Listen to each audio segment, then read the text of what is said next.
Back by popular demand. Last year's session that Chris Fox ran with the live review of the book, the cover, the blurb, resonated really well. We tried to replicate that in London, did okay, and once again, it was a very popular session. So we're going to do it again, but we're going to tag team it this time with Chris Fox and Bryan Cohen, two experts in how a book is presented to readers, to make them want to buy it, to throw their money at you. And this is live feedback. We had a bunch of people volunteer with their books. Hey, here's my book. Can you help me make it better? They're throwing themselves before the wolves because you're going to see who wrote the book, the cover, the blurb. And these guys are going to go through it live. We're going to take your questions. The target is 8 to 10 books. Last year, we only went through 3 or 4 in 45 minutes, so we gave them an hour, and our goal is to get through 8 to 10 books. Without further ado, Chris Fox and Bryan Cohen.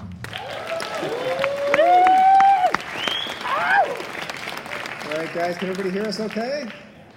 Sounds like you can. Can you hear me? Okay. We aren't on one mic, so I just wanted to make sure. So how many people in the audience have listened to the Sell More Book Show? Please raise your hand.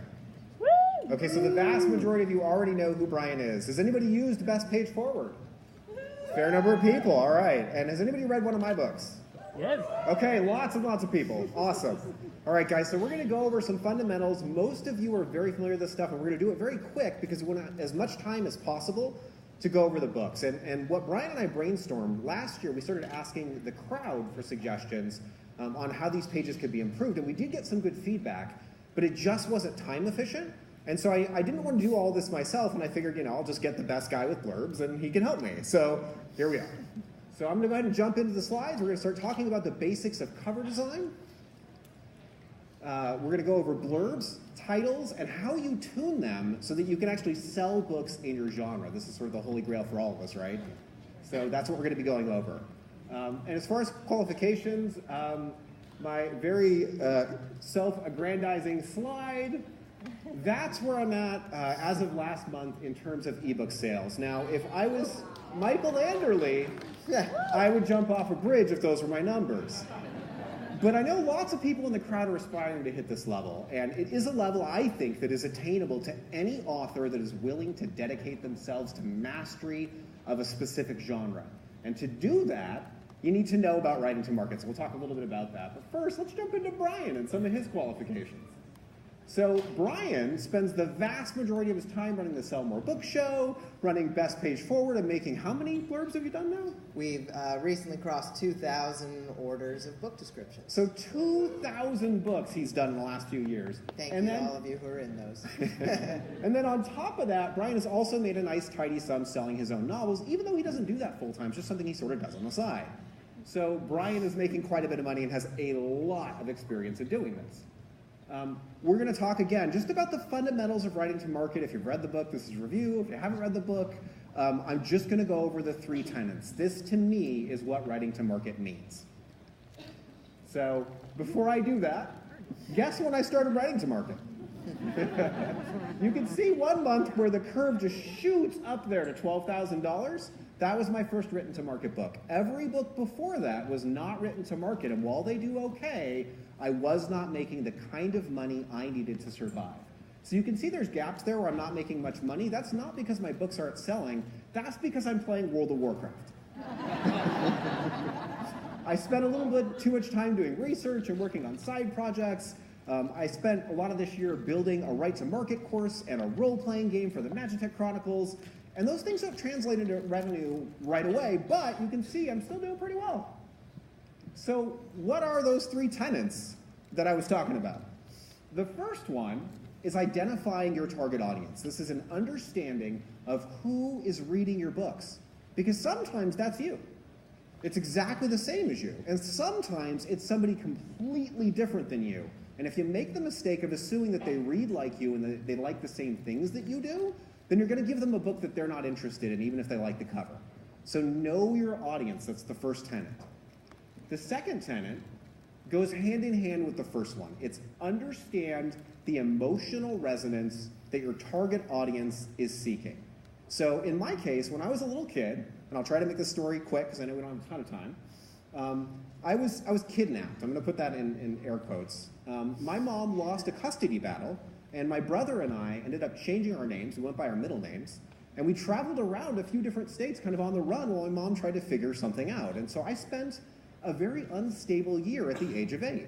And how I got through that is I found fantasy novels. I started reading Narnia, and I started reading Lord of the Rings, and the Chronicles of Prydain. And so for me, the emotional resonance that I was seeking is self-empowerment. I wanted these heroes that were going out into the world and growing up and becoming, these amazing heroes that I wanted to be like. And so that is what I'm looking for when I'm reading. And you need to figure out what is the emotional resonance that your audience is after, because if you're reading romance, you're probably looking for something very different than if you're reading a horror novel. Do you want to be scared? Do you want romance? Do you want action? Do you want adventure? You want to identify that before you sit down. Do your audiences like humor? How much humor can you get away with? The military science fiction crowd, by and large, they tend to like very serious battles, and if I put in too much humor, I hear about it. So it's good to know these little details. And then finally, the third tenet, and in my mind, this is the most important one, you got to write what you love. You have to love what you write. You think about the number of jobs that you can do in the world today. If you're going to be writing, which is really hard, and it's very difficult to market, then it should be something you really enjoy. And the answer I often get when I talk to new authors about this is, well, how do you do that and still sell books? And my answer is always, you find your sweet spot. Because there is usually an overlap between what you want to write and what will sell. So I would love to write a weird Western. That'd be really fun. Like, think of standard Western, but with like some supernatural elements. In my case, I might add some werewolves. But the pool of readers for a book like that is really small. You just broke some people's hearts. Yeah. All the weird Western people. Yeah, I saw a couple of people like, oh. On the other hand, if I wanted to write a Western, I know that I can get my book into the top 1,000 and it'll probably live there for a good long time. So I would make the choice, since I would also like to write a regular Western, to write that instead of the weird Western. I'm still writing something that I love, but I'm also writing something that has a large audience. So that's it, guys. That's writing to market in a nutshell. If you need more, I've got tons of videos and books. We're into the selling part, and we're just going to go over passive marketing. I'm going to do the part on the covers, then I'm going to turn it over to Bryan. He's going to talk about titles and blurbs, and then we're asking for volunteers, many of which have already been identified ahead of time. We're going to set up a line, and we're going to start shredding some books. Woo! So we're just preparing you guys. I mean, it's not going to be pretty, but it'll be effective. Yes, it will be beneficial, I promise you that. So where I start, probably the most important thing is the buying experience that your readers are going through. Now, the estimations that I've heard, these are not perfect because we don't have access to all the numbers, but something like 85% of books today are sold through Amazon.com or Audible. And Amazon owns Audible. So how people are buying books, you really want to study how Amazon is doing this. And you look, to start with, at reader iFlow. So when I pull up this page on my computer and I'm browsing for a book, which of these covers is leaping out at me? And, I mean, obviously you know which ones I'm going to pick because 2 of my books are up there. But the reason why those covers draw my eye is I've got that nice pastel that's very highly saturated, and then my words on the cover, the title, are big enough that people can see it. And I was very careful only to use a couple of elements. So the title itself, and then you can see on Right to Market, you've got that little construction guy on his pallet loader, loading books. That's it.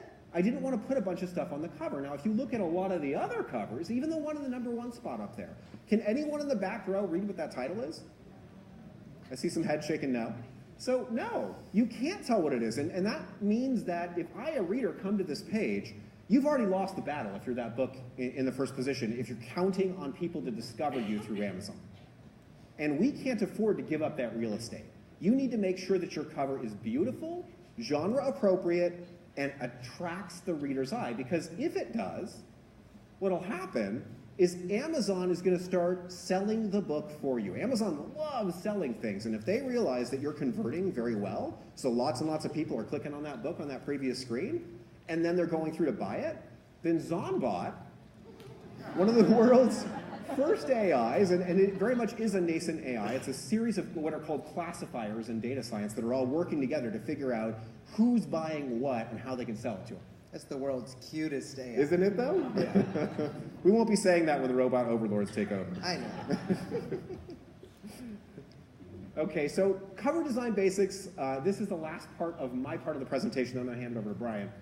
This is the very first military science fiction book that I commissioned, and our very own Tom Edwards did this cover. Now, Tom has done a ton of covers, and he built exactly what I told him to build. The problem is, I was looking at this as kind of an artist and not as a reader would, and so what the reader actually sees is this. And what I found, especially on the thumbnail, so if you go back to that reader eye flow, it looks like a fish. Like, it doesn't even look like a spaceship, and my readers were telling me this. So I was doing the 21-day novel challenge, and I had to, at the last minute, get a new cover made. And so I spent some time studying cover design basics, and this is what I came up with. I gave him a mock-up that was pretty much this. And you can see that I've got this rich, saturated green. There's lots of high contrast with those thrusters. You can see an action shot where it's shooting an asteroid, and it's clear to you, even looking at the thumbnail, that all that stuff is going on.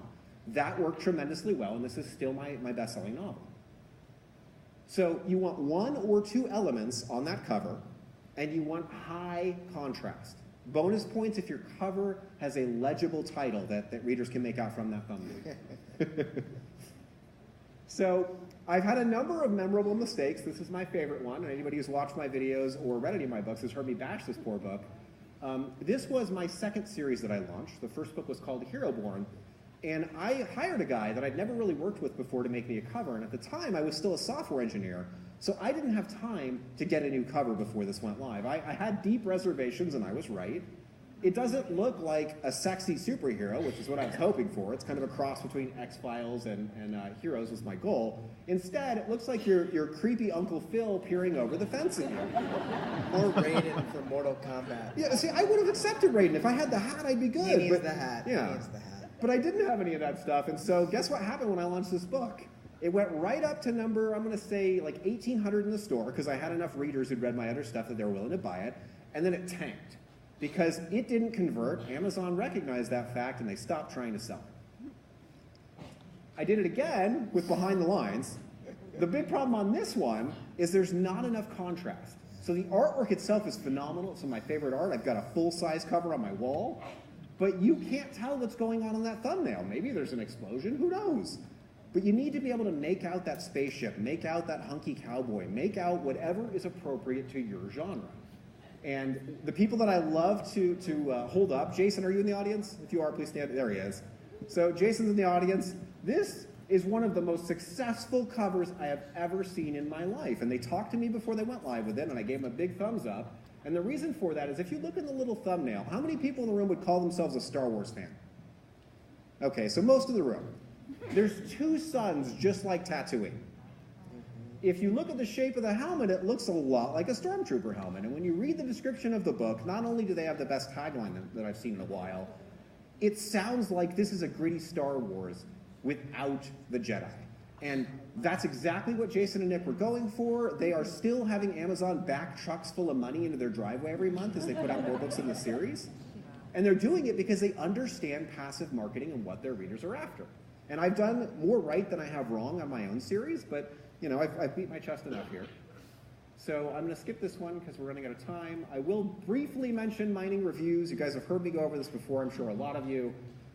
When you are looking at a book's success, one of the identifiers, when we talk about things like emotional resonance, you can find it in the reviews. People will tell you what they like and what they don't like. They will tell you where their expectations have been derailed. So if you're doing something they don't like, they're more than happy to let you know.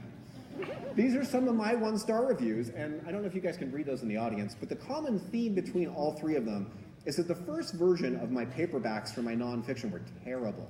I didn't want to do them. I just, exported a Scrivener document because people kept asking me for these books, and then I didn't even think about it.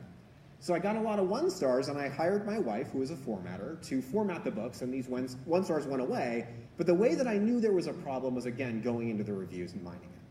So that's my part of it. I'm going to turn it over to Bryan. Bryan, teach us. Yes, sir. Thank you, Chris.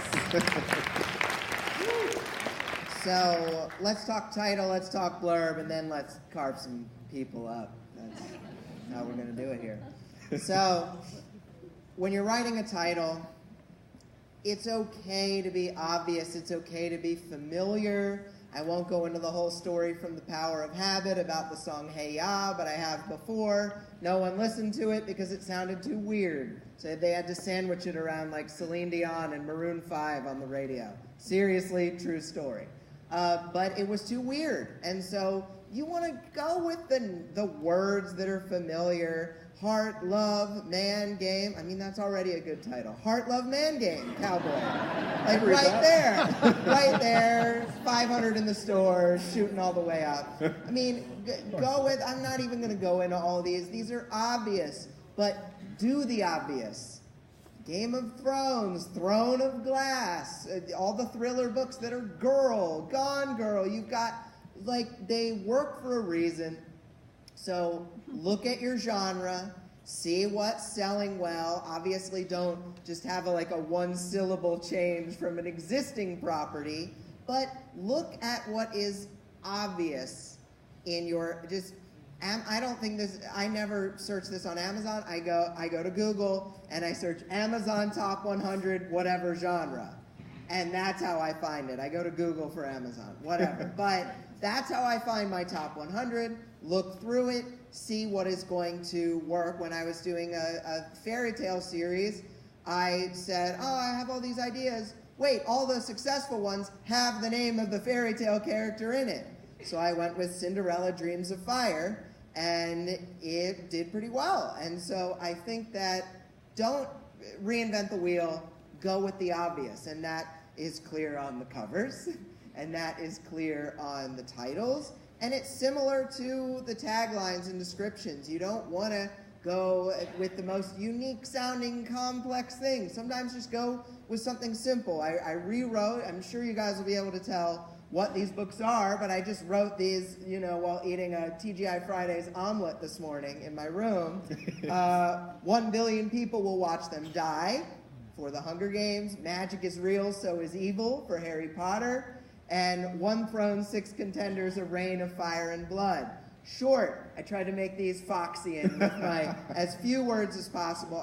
For Best Page Forward, we tend to do 150 characters or less for our hooks, but I know you like 6 words. So I tried to make them really tiny for you. But you don't have a lot of time to get people's attention, so pack a lot of impact into a short number of words, and we'll go into some specific examples during the teardown phase.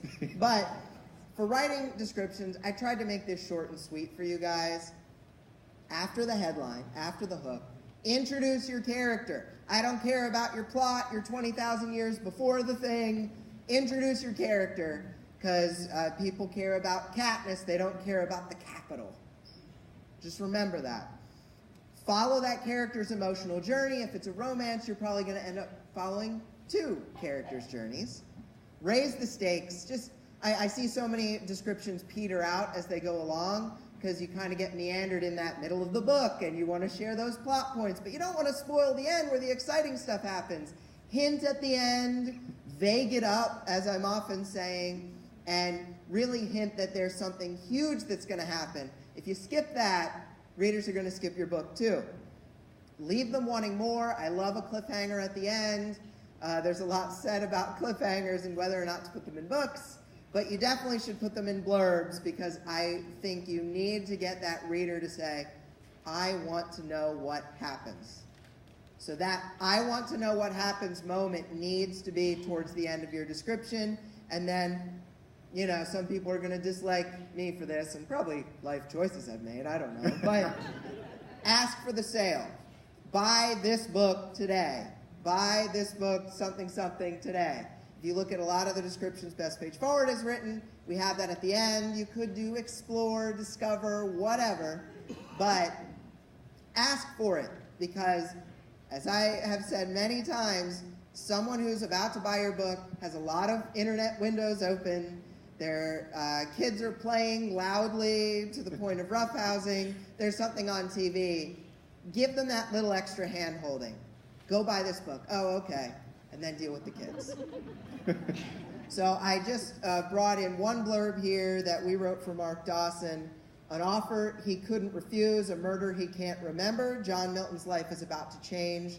The former government assassin follows a lead to Manila that he hopes will transform his life. But he never expected to wake up in an unfamiliar hotel room beside a murder victim. There's a little cliffhanger, and unfortunately for him, Milton doesn't remember a thing about the night before. Thrown into a gruesome Filipino prison. If you can read your description with the movie guy voice, then you know it's good. He puts together the clues. In a world. In a world.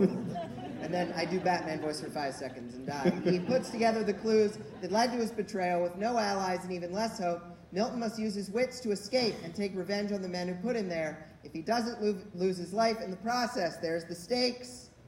Here's the selling paragraph, which mentions USA Today bestseller, which is a nice sales boost you can get from that. And then buy Blackout to remember what thrillers are supposed to feel like today. We can share the slides later so you can read that less quickly. But I think that's enough teaching. Yeah. Should we let the sales page gauntlet commence? Let the pain begin. Let the pain begin. All right. So let's get up our little window here. So one of the reasons why I was so excited to do that with Bryan is he's way more organized than I am. And so Bryan's coming in with like a list of 10 people already. We've looked at their books. Last year I was just asking people to come up. Well, our first book is, in my organized fashion, is The Mutineer's Daughter by Chris Kennedy and Thomas A. Mays. Are you guys here today? Raise your hands.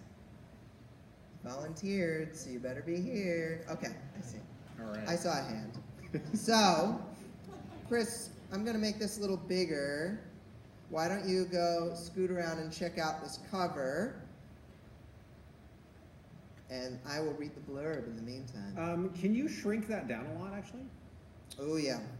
I want the audience to see this as a thumbnail, or as close to it as we can get. So, my initial impression is not bad. There's nothing I would say, oh God, this is a terrible faux pas, you shouldn't do this. The biggest problem that I see with this cover right off the bat is that there is no major contrast in color. So if you look at this very, very small, you're going to see white text, but you're also going to see black outfits on the black on the bottom there. So it's kind of looking a little bit like silhouettes. And I find that that is not enough to draw the eye when you put a cover like this next to a cover like when you guys saw Destroyer earlier and it had that nice rich green on it. People's eyes are naturally going to be drawn to that bright color. Now there are a couple of ways that this cover could accomplish that. Either he could retone the background. So you can actually go into Photoshop and everywhere that it's black, you could start to lighten that and you could tint it red, so it looks like they're on Mars. You could do a number of different colors that would maybe improve that contrast and be more likely to draw the eye. I think the author name is just fine. And then as far as the title goes, can the people in the back, can you guys read the title on that thumbnail? Okay, so we're getting nods. That is a very, very good sign. If the back row can read the title, you did good. So really the only change I might do is probably to change the color on the cover so you're getting a little bit more contrast. I love that both of the main characters appear to be there. I haven't looked at the blurb or anything else besides the fact that we've got a title, The Mutineer's Daughter, and I can already tell that's probably her on the cover, and then maybe that's a love interest or a companion. So my brain's already working as a reader of military science fiction, like, oh, I might be interested in this. So all the rest of it is a good, except, again, for that color. How about the blurb, Brent? Let's talk about the blurb. So you can tell I'm ready to do some work here as the wrist braces are out. So our hook for this book, as listed, is the fact that it's award-winning. And it's good, or an award finalist. It's good to include that in the blurb, but I would love a story hook here. I would love something, and we're going into this in the next line, but the first thing you list is your hook. That's the hook you have chosen. So if the first thing you have listed in your book description is not a hook, then it should be. What would it take for you to discard everything you believed in and give up your sacred honor? What would it take you to rise up and fight when the odds are against you?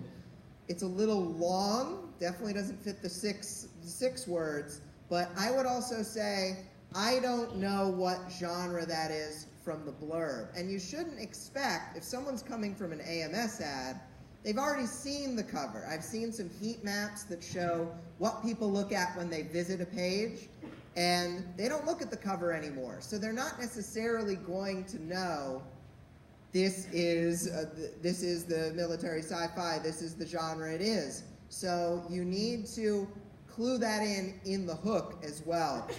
Can you make it bigger?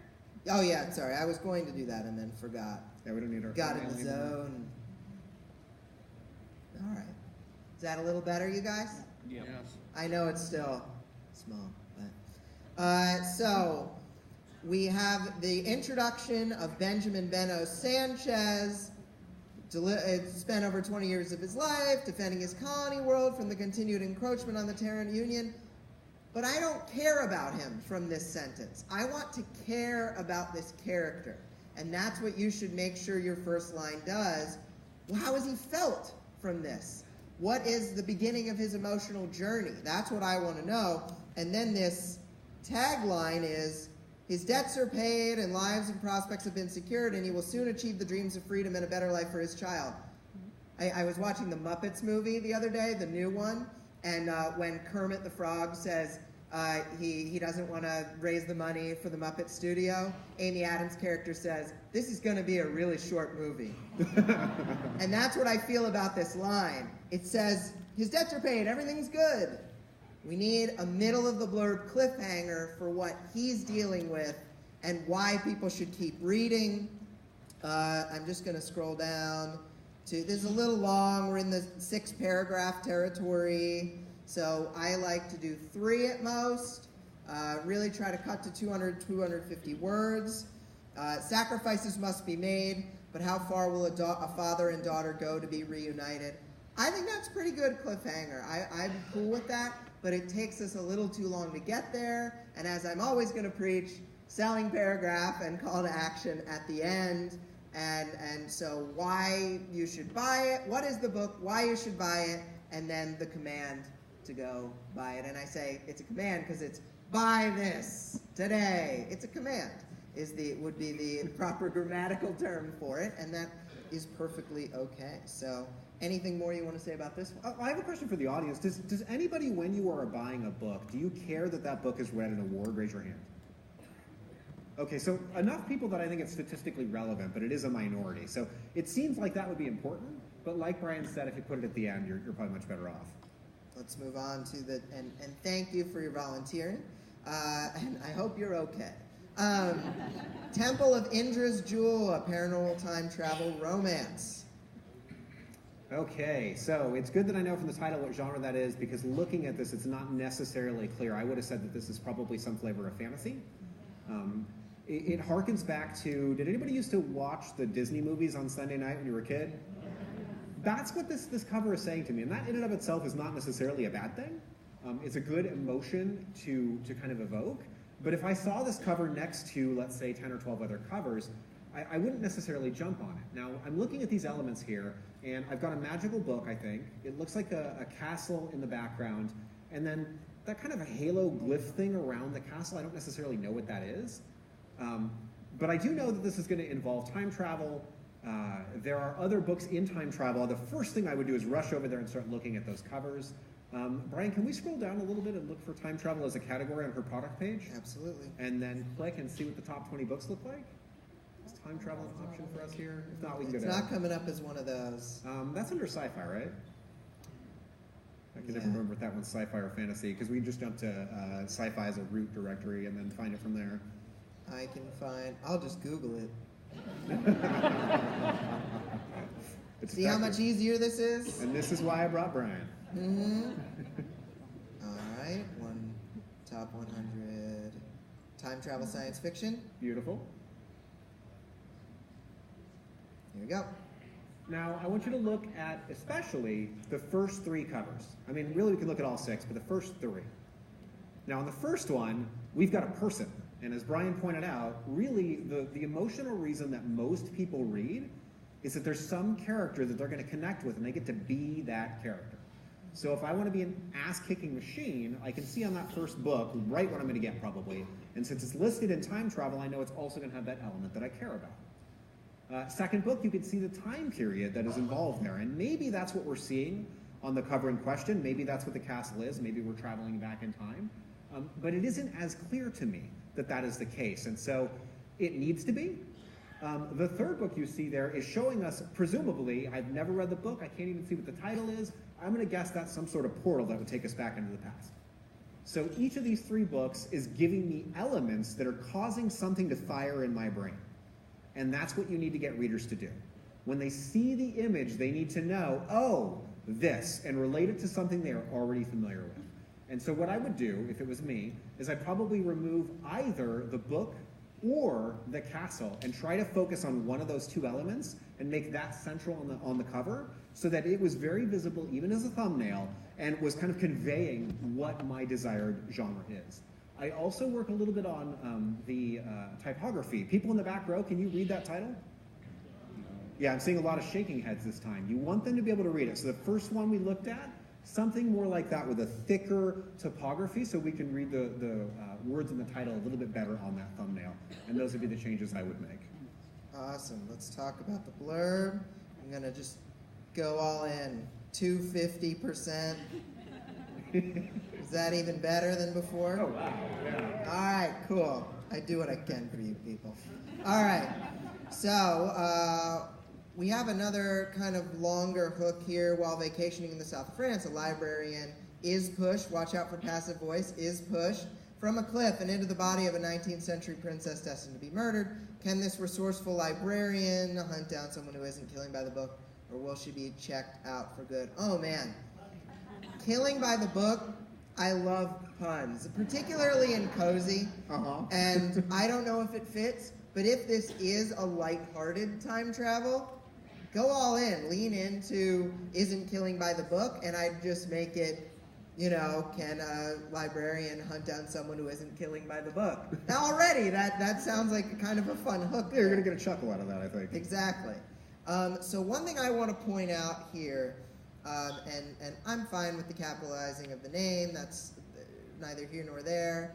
I like this intro, loves her grandmother's twisted tales almost as much as the sapphire ring passed down to her. It's not a bad way to convey plot and character. She loves something.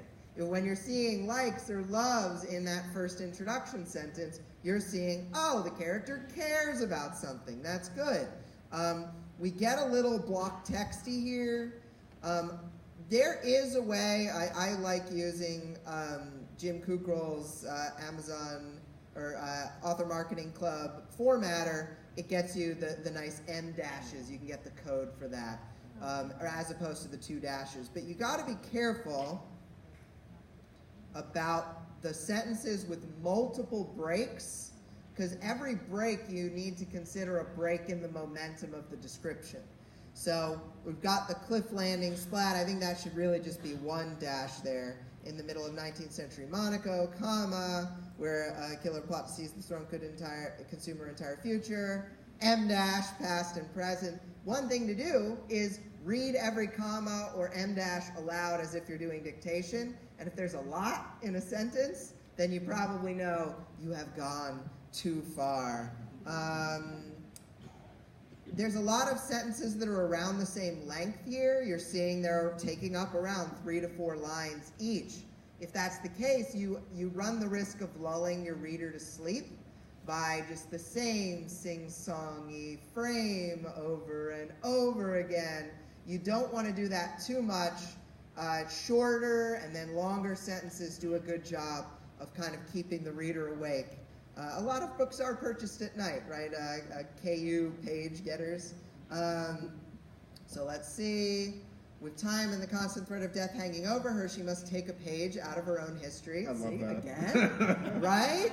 Lean into that to hunt down someone who isn't killing by the book. So obviously, probably only use that once per the description. But I think that it's a good first draft of a headline or of a cliffhanger. You just need to tighten. It's a matter of you just don't have a lot of time, a lot of space, a lot of words to reach your reader.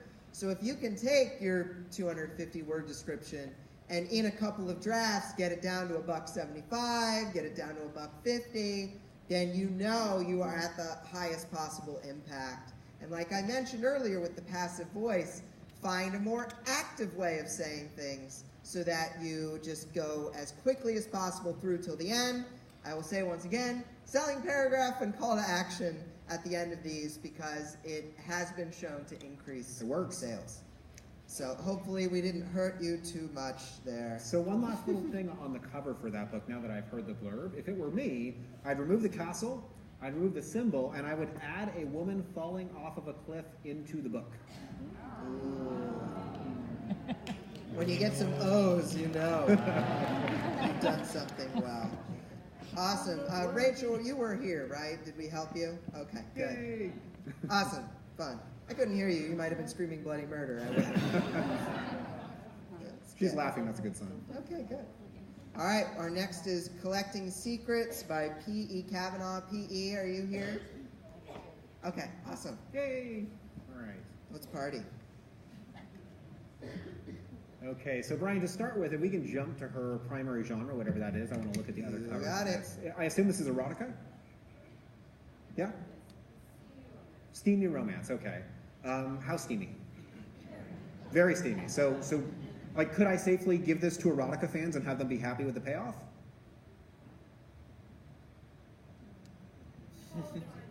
Okay. What should I look up, Chris? Click on the first. What does she have? The first one was it psychological American coming of age. None of those are appropriate. We'll zoom in there. Yeah, I was hoping we'd see a romance category. Well, don't worry about it. Scroll back up to the top.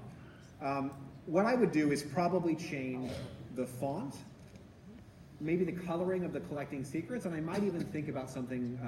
Steamy is good, but this says to me it's erotica, and if I'm reading erotica, I'm going to recognize this immediately as something that's going to be probably a 12,000 word read that I'm going to do on my commute to work, and I'm going to get some sex, and I know for sure that that's going to happen. If that's what you're going for, wonderful. If you feel like people are going to read that and not like that, then you've got some changes that I would want to make. But if you are making the erotica audience happy, that font I think is perfect. The only downside I see possibly on this cover is if you put alongside a lot of its fellows, some of them are going to be more brightly lit and are going to have more contrast.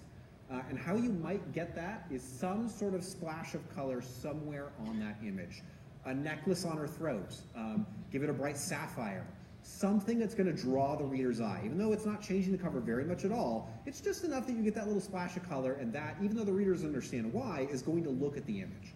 Because right now, if you put this next to a cover that is doing that, they're not even going to see this. Their eye will slide right over it, and then you're losing a sale. So if you can get that extra splash of color, great, assuming that this does fit your genre, which I'll admit I don't know as well as I'd like. Brian, do you want to take a crack at the blurb? Sure. Let's zoom. All right. This, from just the first glance at this, I just want you guys to know that every word really does matter. A grieving heiress. First, just hearing the word heiress, what genre do you guys think of? I'd love to hear a couple.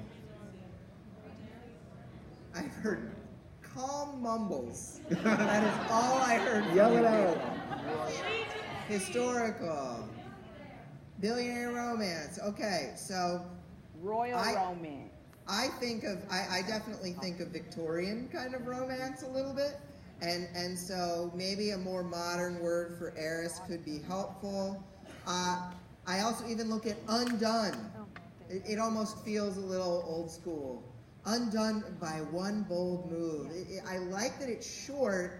I just don't love undone as especially if this is kind of steamy. Undone doesn't feel steamy to me. Unless it's talking about pants. True. So, I love that this the headline is short: a grieving heiress, a celebrity, a psychologist, a decade of friendship, undone by one bold move. But if it's, I almost want to know that the bold move is sexy. Like if this book is sexy, I need to know from the beginning. Personally, I need to know. No, your readers need to know this from the start, and so you need to make that more clear from the beginning. I like that this is formatted interestingly, but what have we said about obvious versus not obvious, unique versus not unique? If this is too unique, we could have a reader look at this and say, this is kind of weird that it's like a William Carlos Williams poem, so I'm just gonna like scoot away from this, click on something else. So I do like the text in there. I like too innocent, too traumatized, and I think that your vibe of going short and sweet is good, but maybe having some longer sentences in there to break up the momentum so folks aren't lulled to sleep. I mean, if it's all very copy, then it's not going to feel real. We won't get to feel like we're going to be reading a book. We're worried we might be reading some poetry. Ooh, there's a selling paragraph in this one. I'm excited. Well, let's do the cliffhanger. Each step they take closer to the truth and each other demands another layer of secrets must fall. A little too spoken word for me. I think it needs to flow a little better. And I'd love to see their names again in the hook. I want to feel that personal connection again to them because personal connection. My hands, I can't even control them. So it's the wrist guards. But I think you need to make it feel more personal, that these readers get to know the characters better, and then that is kind of baked into the cliffhanger a little bit more. What are the stakes? Like, is it about whether or not they're going to get together, or is it about these secrets? I mean, if it's romance, usually it's, are they going to get together or not? Or will getting together ruin them, or something like that. So I think that needs to be baked into the cliffhanger. Collecting, and of course there's no cliffhanger listed. Collecting secrets is a steamy, standalone contemporary romance with no cliffhanger. That's a good first selling paragraph sentence. You will meet characters who will reappear throughout the series. The tense shift gets me a little bit, going from it is kind of third person present to future tense. So maybe just try to make that all. Don't put anything in your blurb that might jump someone out of it. So quick tense shifts or calling the character the wrong name. We don't know anything about that on this stage. Never. But just making sure that it all makes sense, it all flows logically. So we're okay. We're taking deep breaths, author. We're all right. Okay, cool. Just making sure. Do you have anything else on this one? I don't. All right, let's move on to Unfortunate Soul. We're doing pretty good. Right, we we're might get to pretty 10. We might get to 10. You guys happy that we're going fast? Excellent. Cool. Unfortunate Souls by Jade M. Phillips. Too many windows open on this Wi-Fi connection. There we go. And I will make it a little bit smaller for both of our sakes. All right. Go for it. Okay, let's take a look at this cover. The first thing that leaps out at me, I do love the font, and I love that I can read that on the thumbnail.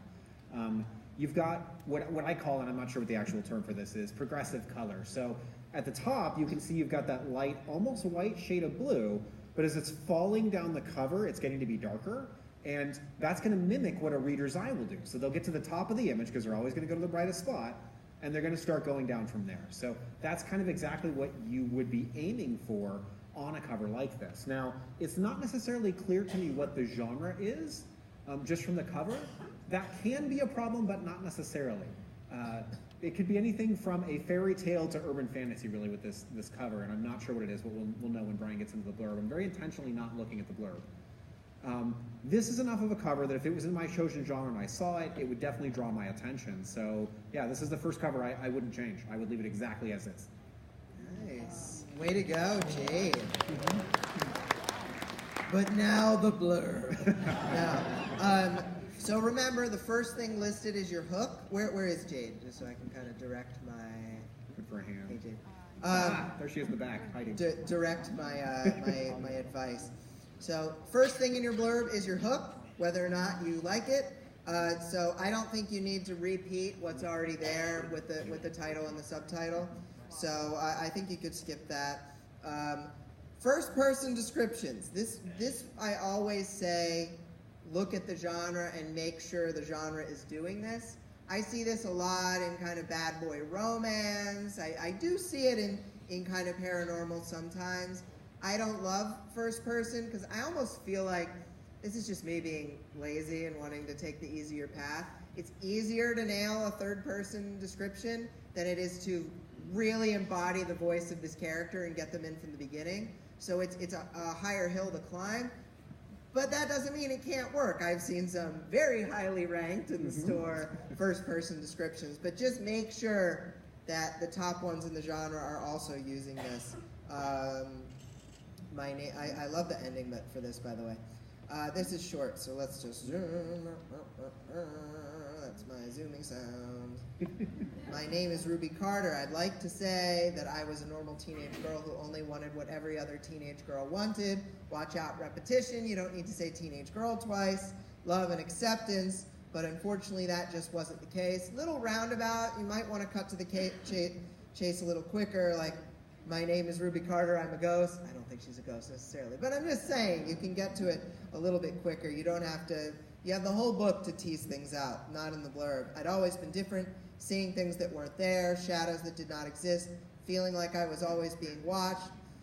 Semicolon, comma, a little bit much. I definitely try to cut it down to one punctuation mark, but I never felt more alone than when my parents revealed a painful secret and my boyfriend broke up with me the night before my 18th birthday. Too much distance between what the character is saying and the story. I want to feel it. I want it to be raw. Like, when you can do it present tense, you're more like, on the same day my boyfriend broke up with me, my parents revealed a secret that shattered my life. Like, let's get over melodramatic about it. Like, if it's a teenager, we can. So let's get deeper into the drama. That's when things got crazy. Not an important sentence. 17 is too young to die. That's a tagline right there. Yeah. 17 is too young to die. I should know. Yeah! Move that up to the top. Move that up to the top. That's badass. Please do it more. Like, what that line is conveying, try to convey that tone more throughout. You're almost building up to something, but in a hook, and there's an old copywriting adage, 80% of people stop reading after the first line. So your first line better be really stellar to either get them to click the buy button right after that, or to just go and keep reading the description. But man, cover's good, ended with a killer cliffhanger there. It's 6 words too. It's perfect. Right? I know.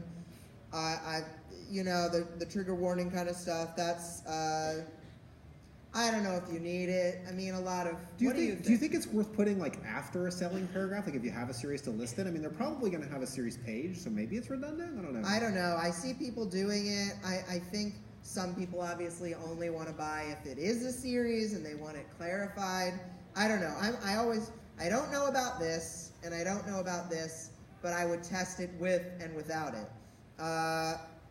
Technically against terms of service to include a link in your description. So Amazon hasn't cracked down on it yet, but you just want to be prepared and all of these things. I would just include this in your author bio so that you can end with a strong call to action. But some good things, and then you just take out the bad things, and then it's going to be so great. So way to go. Awesome. Any other things on that? No, that was great. I see we've gone yellow, so we're down to 11 minutes. I feel like the Mission Impossible theme is playing in the back of my head. All right. Shrink this back down for Katie Lovegren's Sea Change. Katie, are you here? Okay. Katie, can you tell me what type of novel this is? So it says on the cover it's a novel.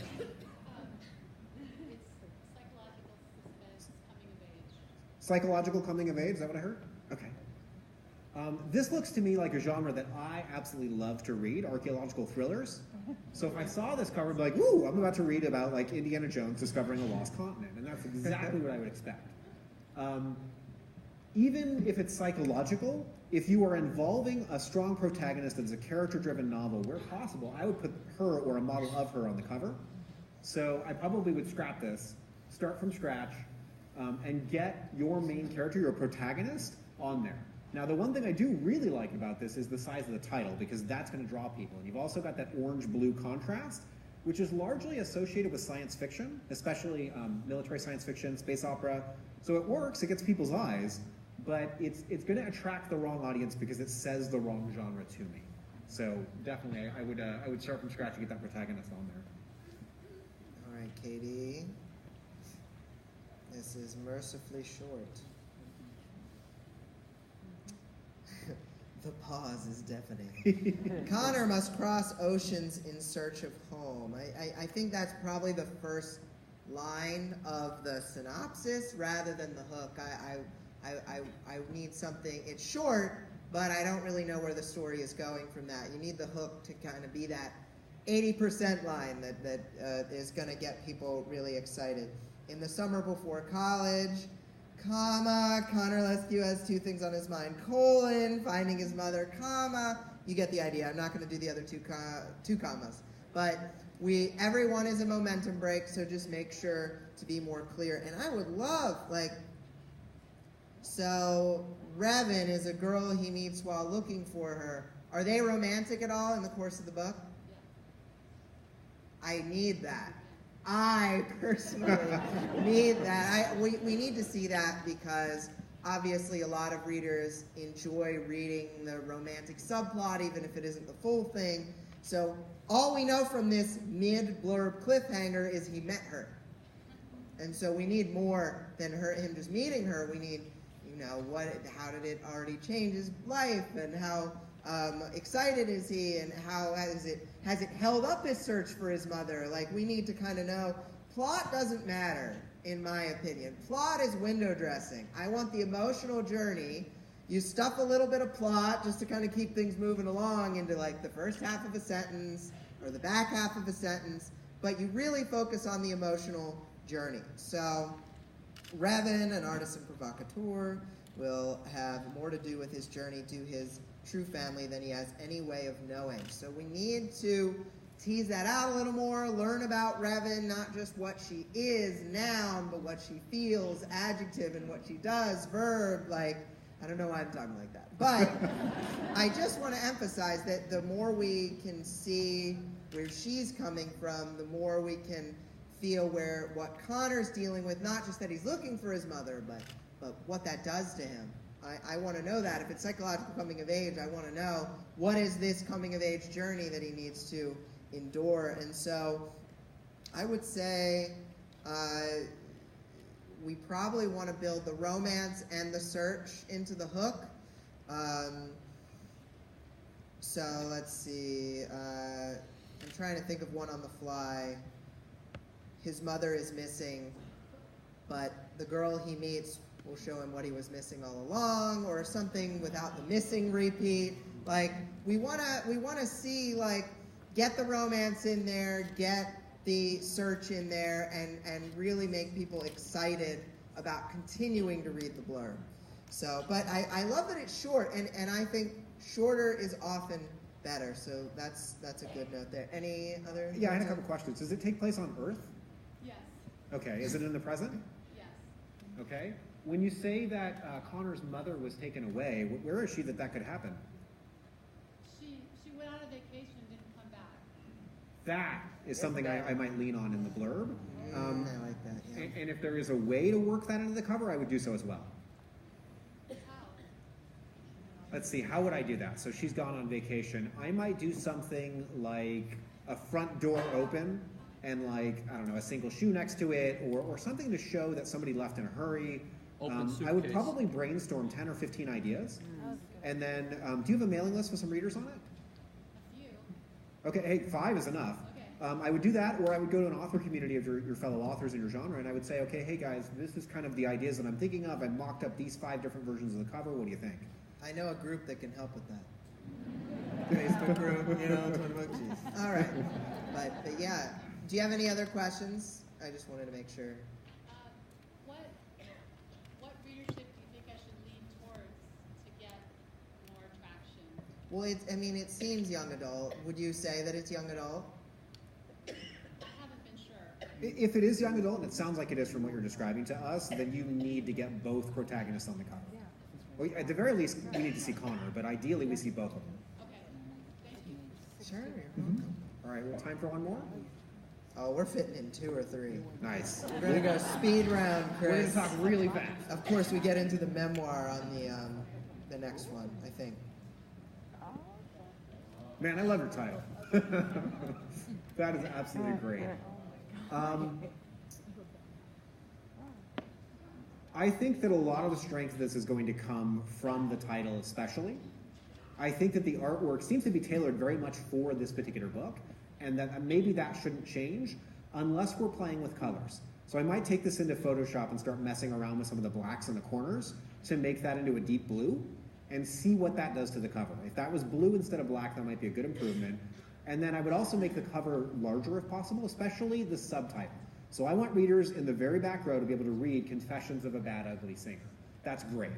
And also, I probably would remove the italics on your author name, make that a little bit bigger so people can see that as well. But I think the core of this cover is really good and does not need to change. I keep the artwork exactly as it is, except for maybe that blue addition to it. Big block of text, so I would separate that into paragraph breaks, start with a hook, something maybe with the $10 million lawsuit. You're kind of telling a story in here. I would love to really focus on the journey of not all the things that happened, but how it made her feel. And then, let's see. Yeah, I just think you really need to cut it down and separate it out. Probably cut by 70% the text. Just really get it down to the essential. We're moving on to the next one. Because I'm desperate to get through these 10. Even though it's already ended, but technically it says there's no one has stopped us. Oh, Greg's coming up to drag us off. Last one, Greg! I don't know why I shouted. Dad's coming, let's go.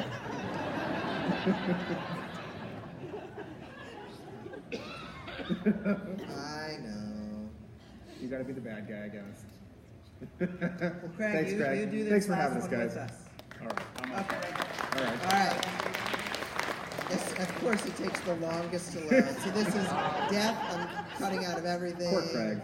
I'm going to stop downloading that BitTorrent. Just kidding. So much for your evening movie. Thank you. Sorry, I don't think, Trisha, that we're going to be able to get to this because it's the literal death. Oh, but I really wanted to see this. Well, we cover. did more than 4, which is what we did last year. So. I know. Do you guys feel as though, despite your book not being chosen, that you learned something from going through those? Thank you for having us. It's All right, good job, 5. Bryan. Thank you, guys. Now it's up. All right, thanks, Chris Fox and Bryan Cohen, for making that happen. Yet another fan favorite. Seeing that live and seeing it taken apart, it helps everybody to learn.